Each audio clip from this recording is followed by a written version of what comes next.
C'est le même discours que j'avais depuis que j'ai commencé en musique, c'est sache de quoi tu parles, comment tu touches tes sous, où est-ce que tu dois aller pour toucher ces sous-là, et tu commences, voilà, c'est ça.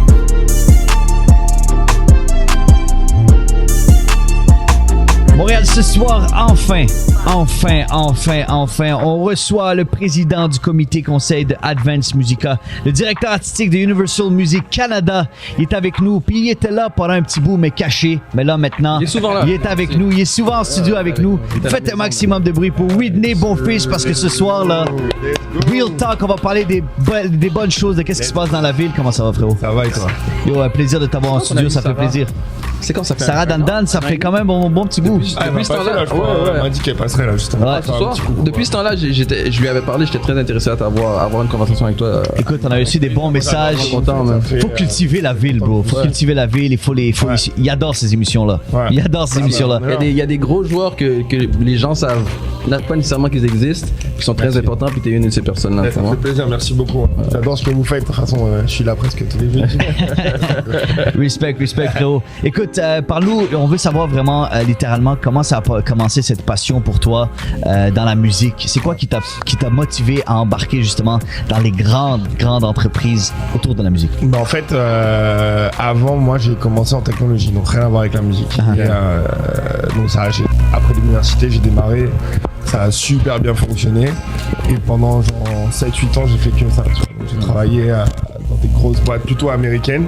Donc c'est après là où j'ai appris à parler anglais, parce qu'avant c'était Where is Brian? Brian is in the kitchen. Tu vois le délire. Et comment ça arrivé le truc de la musique? En fait, c'est que j'ai depuis mon arrivée, parce que je viens de la Guadeloupe, et depuis que je suis arrivé ici, en fait, j'ai rencontré un mec qui s'appelle Yannick Kinani, qui est la moitié de maintenant du groupe que vous connaissez sûrement, qui s'appelle Bang Samurai. Yes sir. Big shout out. Et puis on est devenus les meilleurs amis du monde. Et lui, il était tout le temps comme, mais non, mais vas-y, viens en musique. Et moi, je suis comme, qu'est-ce que tu veux que je fasse? Tu vois ce que je veux dire? Je suis pas musicien, donc je peux pas aller. Qu'est-ce que tu veux que je fasse?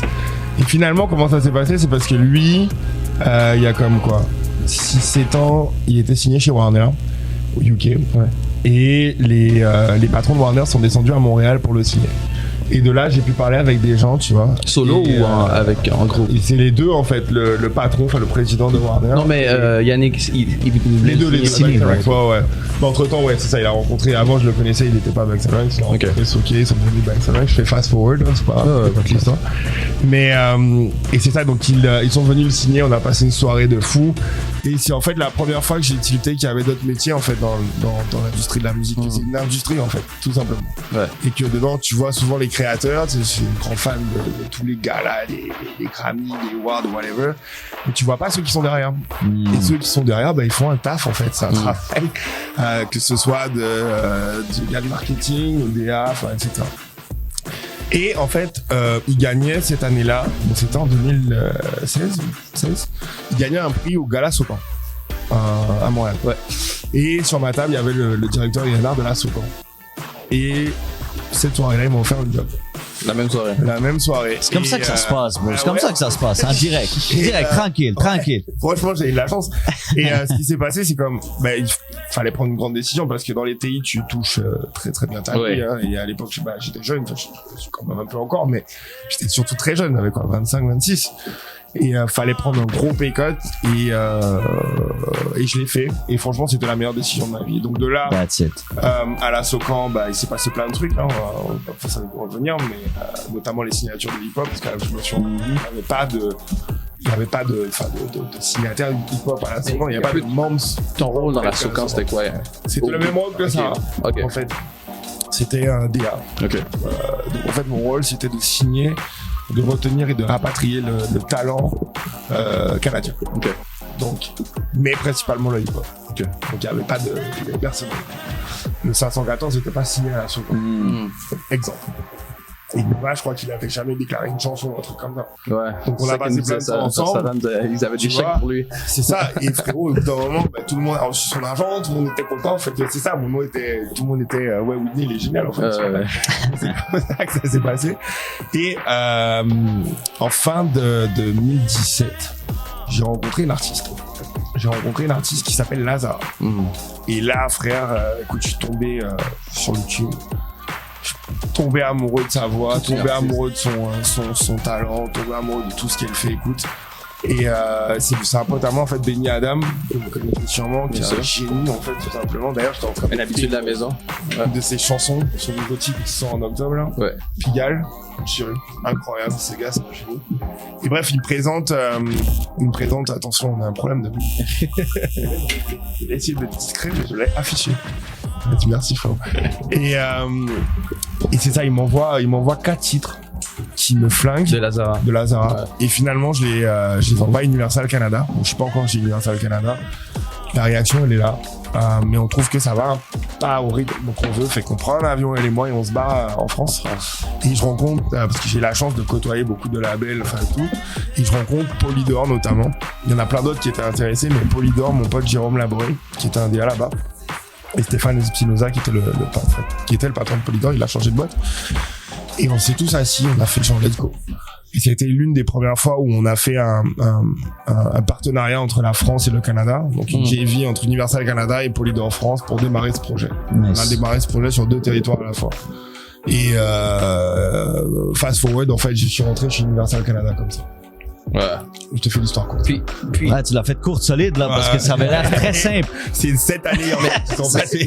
Mais toi, t'as, on pourrait dire, un inside view de qu'est-ce que l'industrie pense ou voit, comment ils voient le hip-hop. Selon toi, comment, avant les dernières années, les 2-3 dernières années, comment est-ce que ça, ou bien on va dire les 5 dernières années, comment est-ce que l'industrie voyait le hip-hop? Est-ce que c'était quelque chose qui pensait qu'il était avec lequel on pouvait faire de l'argent, avec lequel on pouvait marketer? Comment est-ce que ça se voyait dans l'industrie du hip-hop? Enfin, moi, quand je suis arrivé, déjà, regarde, je pense pas que... Il y a toujours eu des précurseurs, hein, comme Steve Jolin, comme Carlos. Bien sûr. Mais je pense qu'ils étaient un peu à part. Maintenant, ils sont mainstream, mais c'est comme... Je vulgarise le terme, mais... le hip-hop c'est devenu la nouvelle pop, mais avant ça n'était pas le cas. Donc moi je suis arrivé dans l'industrie québécoise, le hip-hop c'était souvent considéré comme un truc, tu sais, de jeunes, de gang, enfin un truc à part. Si tu vas avoir des concerts de hip-hop, tu vas te faire poignarder, enfin sur des délires en fait qui sont complètement genre fous et pas vrai surtout. Donc ça a toujours été un peu stigmatisé. Donc il a fallu que certaines industries prennent ce genre sous leurs bras, notamment la Socan à l'époque, on va pas se cacher, tu vois, et d'autres organismes pour faire en sorte de le médiatiser, de faire en sorte de le démoniser, enfin je sais pas c'est quoi le mot, mais démoniser. C'est ça, enfin de le démoniser, non, de l'anti-démoniser. Je vois qu'est-ce que tu veux dire. Tu vois l'inverse de ça, et comment ça s'est fait? Notamment Laurent Saunier, il a joué les Franco ont joué des grands rôles là-dedans, où c'est pendant les Franco, il y a eu beaucoup d'artistes hip-hop qui sont passés. Ça s'est super bien passé. Tu vois, je me rappelle le show qu'on a fait au Franco avec la Socan.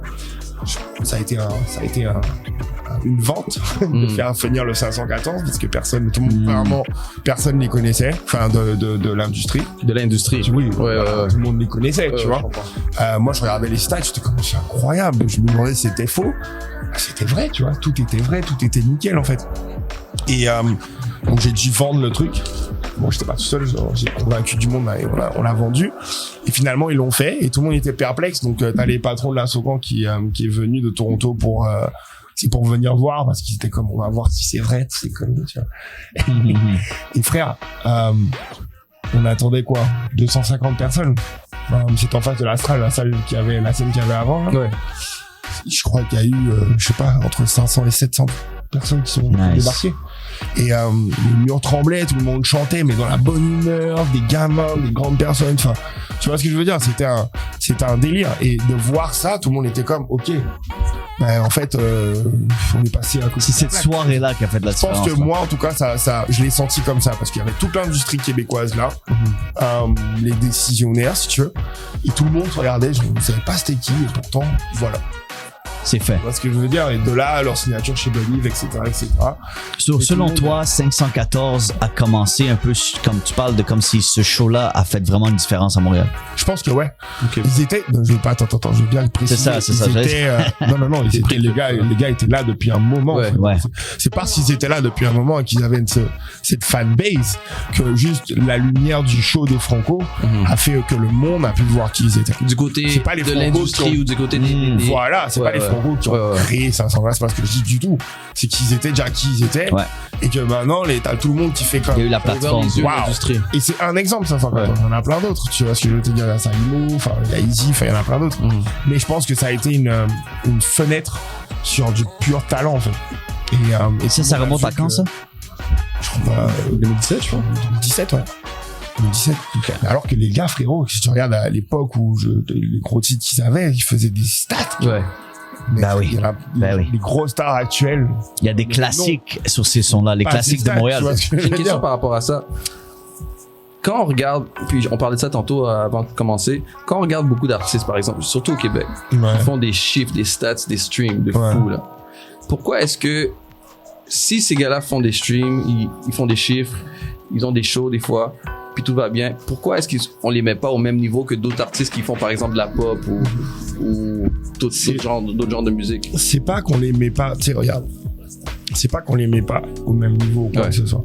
Je pense que, tu sais, pour travailler dans cette industrie, il faut la comprendre. Si tu parles de la radio, c'est de ça que tu parles. Mais en général, tu sais, comme si par exemple on regarde les shows, les awards, comme on appelle ça, par exemple la disque ou les galas, excuse-moi.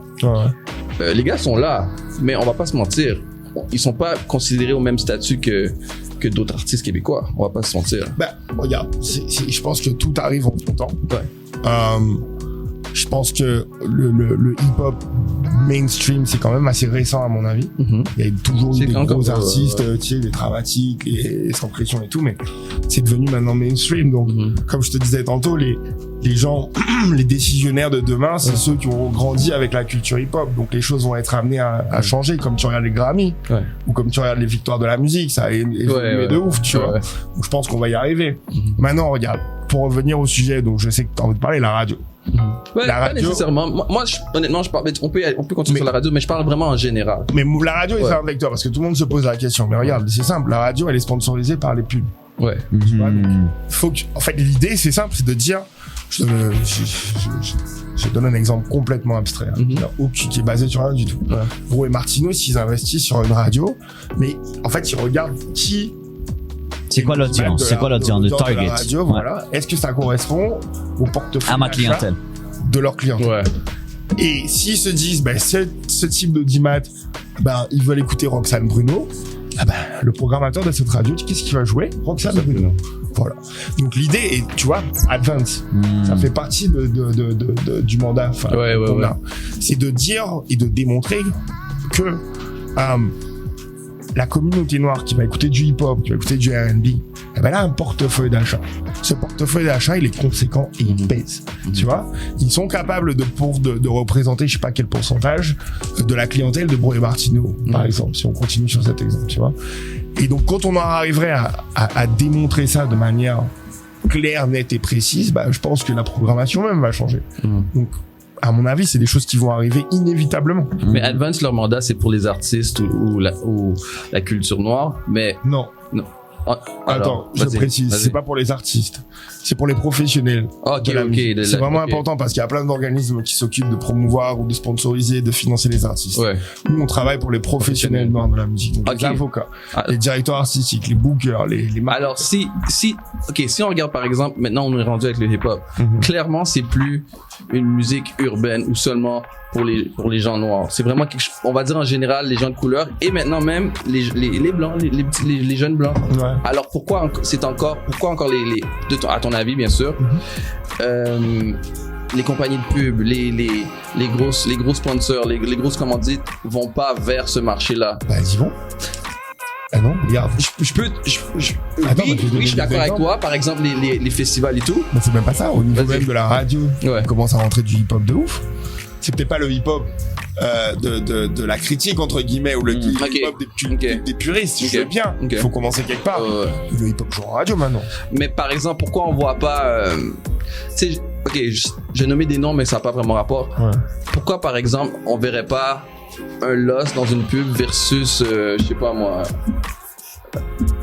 une artiste pop qui fait pas les mêmes chiffres que Lost? La raison, est-ce que Lost est dans l'univers enfin, le mec qui prend la décision de peut-être pas lui son image. On va dire son image est pas la bonne. C'est sa musique. Par exemple, ou le son. Si on parle de la pub, c'est par rapport à l'image, c'est même pas par rapport à la musique. C'est exactement ça. Donc maintenant, c'est une game différente. En fait, c'est un tout.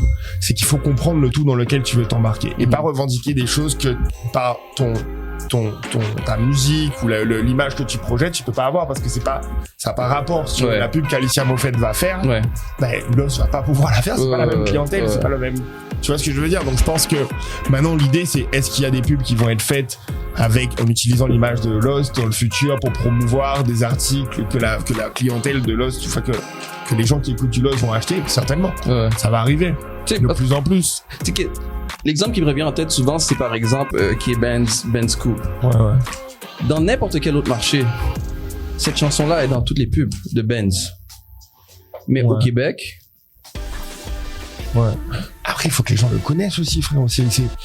Il faut que les gens le connaissent. Mais est-ce qu'ils cherchent à le connaître? Les gens de pub, les gens les agences, personne etc. ne lui doit rien. Non, c'est sûr. C'est pas, non. Alors, il faut clairement. C'est pas à eux de faire l'effort de le connaître. C'est à lui de trouver une façon de se faire connaître. C'est vraiment ça, hein. C'est que la culture le connaisse, c'est bien, mais il y en a plein d'exemples comme ça dans tous les pays du monde. Pour que le mainstream connaisse, encore une fois, on revient sur l'exemple de 514. Le mec, il se tape des millions de views sur YouTube. Des vrais trucs, hein. C'était pas fake, c'était des vrais trucs, tu vois. C'est-à-dire qu'il y a 1 million de personnes qui ont regardé le clip. Eh ben, dis-toi qu'il y a des gens de l'industrie qui savaient pas c'était qui. Est-ce que c'est la photographe? Non. Exact. Juste que, tu vois, Est-ce que c'est parce que c'est un esprit renfermé aussi? On est tous des esprits renfermés. Regarde, quand c'est simple. C'est-à-dire que moi, je veux faut vraiment qu'on trouve ce mot-là, l'inverse de mais je veux que tout le monde comprenne que c'est un métier, que chacun fait son métier. Le mec qui a la décision de booker un show ou de booker une radio, lui, le matin, il se lève, il laisse sa famille chez lui, il va manger le midi, enfin, il a la même vie que tout le monde. Lui, il a des chiffres à atteindre à la fin de la journée pour garder son travail. Et lui, il se dit, ok, là, on m'a demandé de choisir 4 artistes. C'est qui que je connais, qui a qui ça s'est bien passé. Ok, eux, je vais les rappeler. Ça s'est bien passé la dernière fois, on va en conférence. Moi, je vais la garder, ma job. Il est pas méchant. C'est exactement le parfait exemple. Il va mettre Lost. Il se dit juste, moi, je fais mon travail. Maintenant, Lost, il doit faire partie de ces 4 personnes il doit rentrer dans l'écosystème des décisionnaires. Pour que lorsque moi, je dois booker un show, je dois booker une pub, faut que je pense à Lost. Tu vois? Et c'est ça, c'est pareil dans toutes les sphères. Donc là, on parle du niveau artistique, au niveau professionnel, c'est pareil. Pour que moi, je sois vu comme un professionnel qui en fait la peine, il a fallu que j'ouvre ma bouche, que je me fasse connaître, que je me présente d'une certaine façon, tu vois ce que je veux dire? Et maintenant, je fais partie de cet écosystème.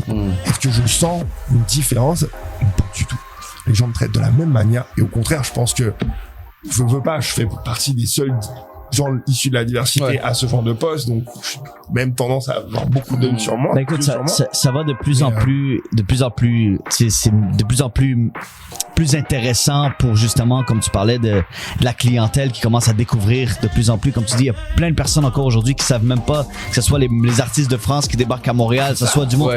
Il y a plein de personnes qui connaissent rien, ils sont dans leur niche, ils sont là, on leur fait découvrir des affaires, alors, la porte est ouverte, on est là pour ça aussi. Le problème, c'est le middleman dans leur équipe. Ok. Exactement. Ben oui, c'est sûr. Advance, je répète, tu vois, le professionnel noir de la musique, c'est ça l'idée. Car que toi, qui jeune rappeur, issu des communautés culturelles, noires, arabes, asiatiques, ou ce que tu veux, il te faut des gens vers qui tu peux te reconnaître, tu vois ce que je veux dire, qui te ressemblent, vers qui tu peux approcher, tu vois, pour leur poser des questions de base. Pourquoi moi j'avais eu du succès à la Socon, les gens ont fait confiance, ils sont venus me voir, ils voulaient prendre des photos, c'est parce que je suis noir. Et tu vois, le rappeur qui est de Saint-Michel, qui est noir, et qui se dit, ok, mais c'est quoi la Socon? Il a pas peur d'y aller. Il se dit, tiens, il y a un frère là-bas, je vais y aller. Et, tu vois, je vais lui dire ce qu'il a à faire, et il le fait, et ça marche. Il prend son argent, il commence à s'émanciper, il y en a plein des comme ça. C'est qu'il faut plus de gens, de professionnels issus des minorités culturelles, à des postes, premièrement à des postes tout court, mais après à des postes décisionnaires. Donc c'est ça la prochaine vague, c'est ça qu'il nous faut faire. Et ça prend du temps puis ça s'en vient, je pense. Il y a de plus en plus de belles choses qui s'en viennent pour les artistes du Québec, puis voilà, les avocats, c'est fou, bro, c'est fou. Tout le corps de métier de l'industrie de la musique, il faut plus de diversité, tout simplement. Et tu vas voir, tout va changer à partir de là. parce que moi j'aurais tendance à booker plus de hip-hop par exemple parce que c'est quelque chose avec lequel j'ai grandi. Bah, les prochains aussi vont faire pareil, ils vont grandir avec ça, donc ça prend plus d'acteurs issus de la diversité. Très bien dit, très bien dit. Puis en plus de ça, tu sais, toi, parce que t'es pas un gars occupé, t'es aussi membre jury de la disque qui a lancé justement l'animation. Je voudrais qu'on prenne un petit moment pour saluer tous ceux qui ont été nominés justement cette année à l'album de l'année rap qui nous intéresse vraiment. On a bien sûr K&Lo, Sac à surprise, on a Abri de fortune pour Fin du monde de Corias, on a Nostalgique de Lost, Poupée russe de Saramé, il y a Disque d'or de Soulja qui sont les 5 nominés pour l'album de l'année rap. Selon vous, Montréal, qu'est-ce que vous en pensez? Qui va remporter l'album de l'année 2022? Mais il y a une chose là-dessus, c'est que beaucoup de gars peuvent pas se plaindre parce que ils mettent pas leur candidature. Voilà. Voilà, ça voilà. C'est un très bon point. Tu peux pas, c'est comme ça que ça fonctionne. Tu peux pas parler si t'as pas joué. Ouais. puis je pense comme on disait tout à l'heure, quand les gars se sont inscrits à la SOCAN, le plus que les gens s'inscrivent ou mettent leur candidature, le plus on va avoir des changements. Pareil pour les bourses, hein. Ça en passant, là. C'est ça que c'est bon d'informer, de cultiver ces mondes-là. Mais j'ai trouvé quelque chose d'intéressant que je voudrais qu'on en parle de Smaine qui a écrit ça en plus aujourd'hui. Il a dit à quel point une vraie joke la catégorie de l'album rap de l'année à la disque. Aucune mention de couleur primaire de Mike Zob. C'est 100% off, ce n'est pas en mettant Lost et Soulja qu'on va croire que c'est crédible.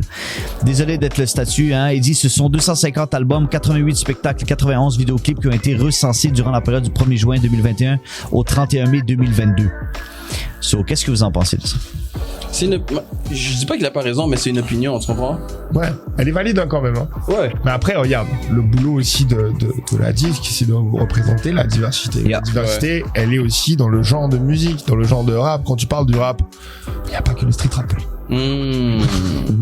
Donc, tu peux pas mettre 4 albums de street rap et dire que t'as la catégorie rap. C'est pas vrai. Il y a toutes sortes de rap. Tu vois, il y a toutes sortes d'écouteurs Mais je suis pas d'accord. Vas-y. Ça peut arriver, mais ça va pas arriver.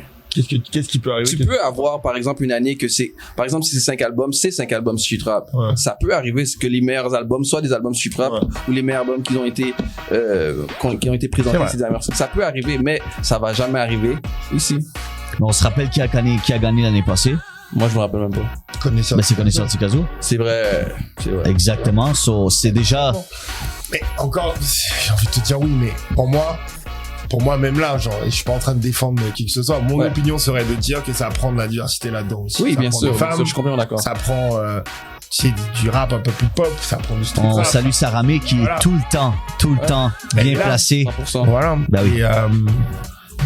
Mais ton point est valide aussi. Ouais. Tu vois, si une année, il y a que du street rap qui bombe, est-ce qu'on devrait trier dans le volet? Pas forcément, c'est compliqué. Moi, je pense qu'on va juste dans la bonne direction. C'est important. Ça, tu vois, ce serait mon... Écoute, je sens que ça avance d'année en année, pour dire la vérité. J'ai l'impression qu'il y a beaucoup de choses qui s'en viennent. Ouais, 100%. Je pense pas qu'on devrait se plaindre tant que tel, puis je pense plus qu'on devrait informer les artistes parce qu'il y en a beaucoup Et on est là pour ça, ouais. Pas informer. C'est comme... Il y a des gens qui vont regarder, ils vont voir un Ken-Lo, mais Ken-Lo, il est dans la game, ça fait des années, puis lui, il est informé, il sait quoi faire. Il le fait bien. Je veux pas. Il le fait bien, comme tu dis. Et regarde, les gens le connaissent dans la vie. Oui. Les gens le respectent.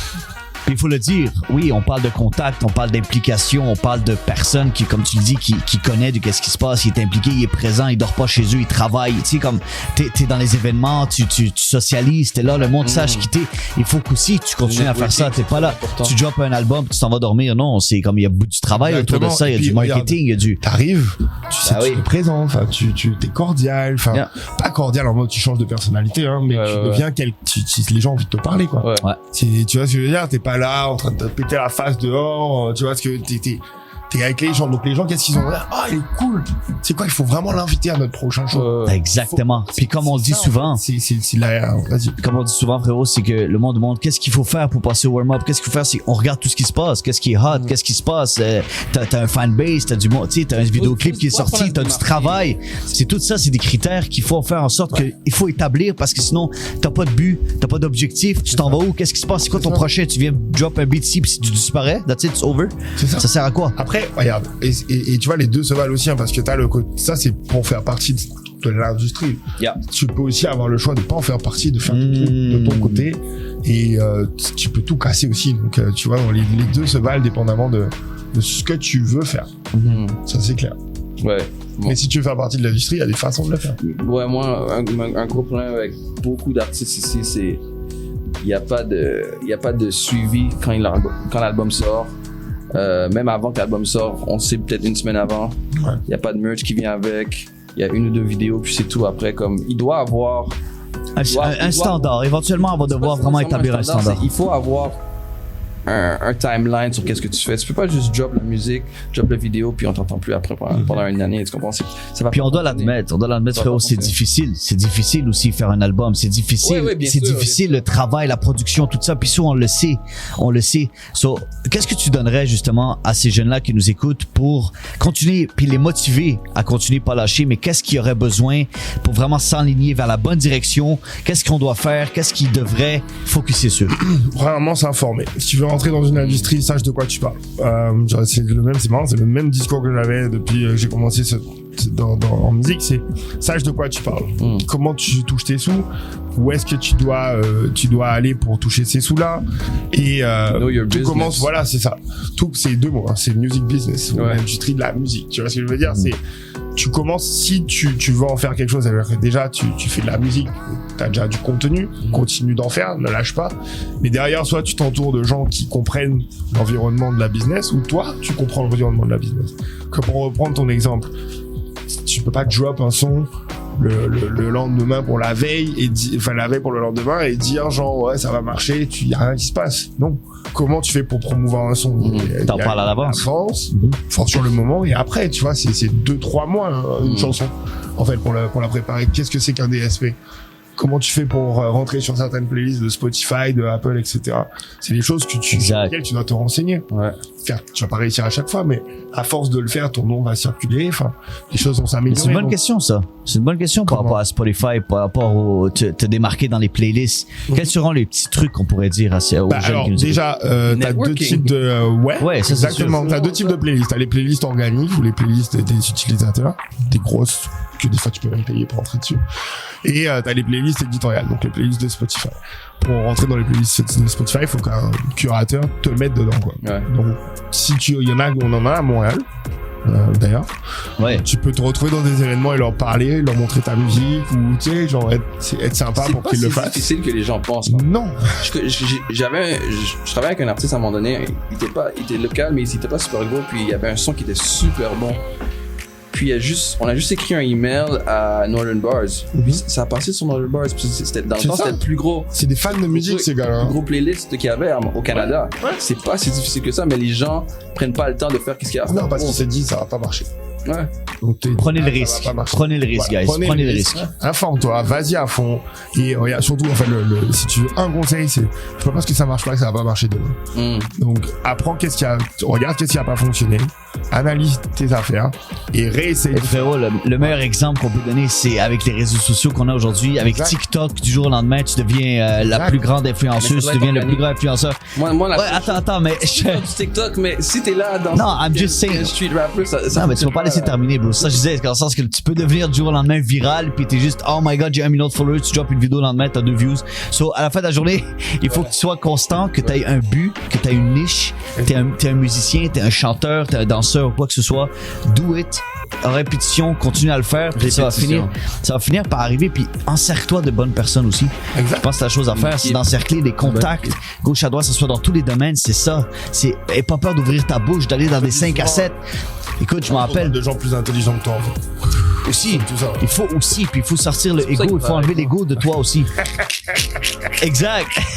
Puis en plus de ça, tu sais, des fois, de temps en temps, il y a Sarah Daddan qui connaît bien le studio, qui décide de passer comme ça, tranquille. Elle vient ici, elle aime ça. Big big shout à Sarah.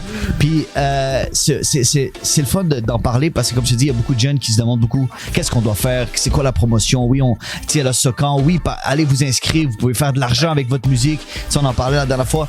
C'est important d'éduquer. Puis je pense que c'est important que vous soyez là pour ça. Éduquer, Et après, regarde, on fait de la qualité. Écoute ce que tu fais, pose-toi des vraies questions de savoir si c'est bon, c'est pas bon, fais-le écouter à d'autres personnes.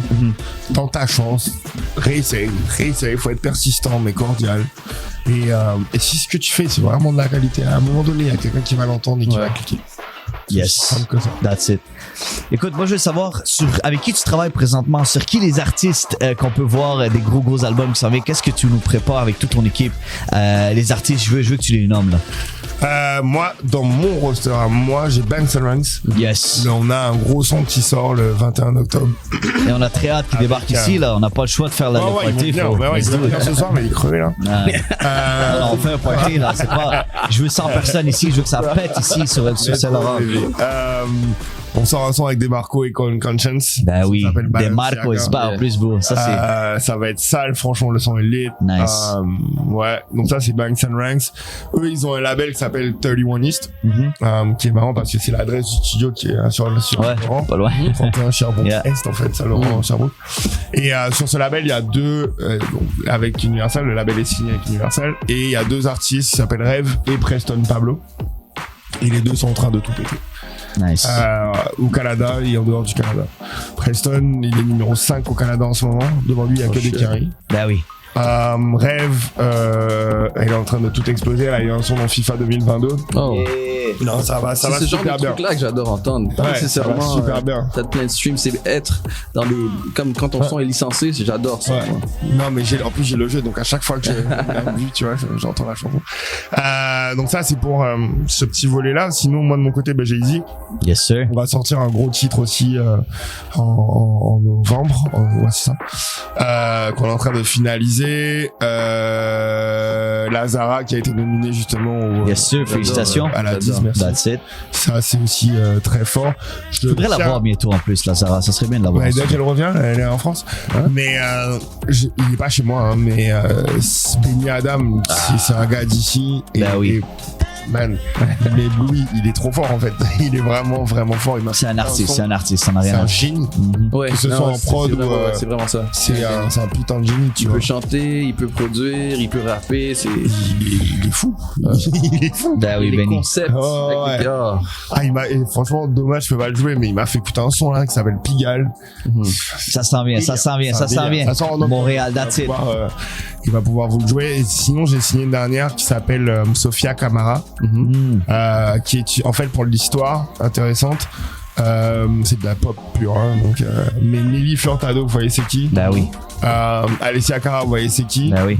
Le manager de ces deux filles en fait manage Sofia Camara. Donc nice. Elle s'inscrit si tu veux dans la ligne de ces grandes un peu chanteuses et tout, ouais, c'est ça. Et donc là c'est le dernier projet sur lequel je travaille. On a sorti un son récemment qui s'appelle Never Be Yours. Qui monte bien. On va sortir une version acoustique du son. Donc ça va super bien. Donc ça c'est dans le roster direct. Il y a Soran aussi. J'ai oublié de parler. Bah oui, Soran. Montréal. Soran qui est c'est marrant parce que tu vois le numéro 1 Billboard dans le monde en ce moment, c'est une chanson d'un gars qui s'appelle Harry Styles. Ok. Ouais. Ah ça fait 14 semaines qu'il est numéro 1. Ouais. Et quand t'écoutes ça, franchement, je le mets à côté de Soran demain. Pour moi, je trouve que tu vois dans le genre musical, parce qu'ils s'inscrivent les deux dans ce genre. Soran, c'est ce genre de génie aussi, tu vois. Donc, c'est ça mon roster. Mais sinon, aussi, au niveau d'Universal, on a pas mal de beaux artistes comme Nanso Amadi, King Cruff, et plein d'autres gars, vous allez sûrement en entendre parler. Et on a très très hâte de voir ça. Whitney, bon fils, frérot, t'es partout. Tu travailles sur plein de projets présentement. Pour vrai, on est là pour cultiver et aider justement cette future génération à ne pas lâcher. Je sais que c'est pas facile, mais on est en train de créer plein de plateformes, plein de soutien pour les aider à avancer. Puis écoute, on parlait de Banks & Ranks, frérot. Moi, je suis sûr que Flowers Need Rainbow, c'est fou comment elle joue non-stop. Toutes les gros, chaque fois qu'ils balancent un son, mais ils vont être très très bientôt warm-up warm-up Montréal. Pour vrai, big shout à tout le monde qui nous suit, qui donne du love. Bah oui. Il y en a plein. C'est des exclusifs. C'est comme ça que ça se passe. Ben oui. Je pense que tu me l'avais déjà envoyé. Non, je l'ai changé. Quel change. Regarde comment ça se passe comme ça. Bon, on va écouter celle-là à Montréal. Restez là. Big shout out encore une fois. Whitney, bon fils, frérot, c'est un énorme plaisir.